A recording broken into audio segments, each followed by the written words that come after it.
તો મતલબ આવી રીતે ધીમે ધીમે તમારા દિવસોની શરૂઆત શરૂઆત. થઈ હતી. આ સમય 2019 હવ 20 2020 20 19માં જ કોરોના કોરોનાની આવે. પહેલા. કોરોના પહેલા એટલે બેસિકલી મતલબ 2020 કોરોનાની લઈ શરૂઆત ને મારી શરૂઆત બે હારે જ છે. તો મતલબ સૌથી પહેલા તમે શું ટિકટોક યુઝ કરતા હતા કે શું યુઝ કરતા હતા? ટિકટોકમાં મેં જેવું લોગિન કર્યું ને એવા 10-15 દિવસમાં ટિકટોક બેન્ડ થઈ ગયું. પછી મેં કીધું હવે કાંઈ આપણે ઓપ્શન નથી તો પછી કાંઈ નહીં, એમને બધું હતું એમને કામકાજ નોકરી પાછી શરૂ કરી દીધી આપણે જે બધું હતું એ.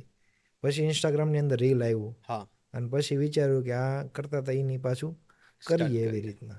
અચ્છા, તો મતલબ તમે જે હાલ નોકરીની વાત કરી, તો તમે શું નોકરી કરતા હતા? મેં જ્વેલર્સની અંદર 3 વર્ષ નોકરી કરી. જ્વેલર્સની અંદર. જ્વેલર્સની અંદર ઓકે, જ્વેલર્સની અંદર 3 વર્ષ તમે નોકરી, તો તમને ગોલ્ડનું ને એવું બધું ખાસું નોલેજ હશે. જાજુ. સારી વાત છે. તો મતલબ જ્યારે તમે વિડીયોઝ બનાવવા માંડ્યા, વિડીયોઝ તમારા વાયરલ થવા માંડ્યા, લોકો સુધી પહોંચવા માંડ્યા, તો આ વિડીયો તમે જાતે જ તમારી ફેમિલીને બતાવ્યા હતા કે ઓટોમેટિકલી ક્યાંકથી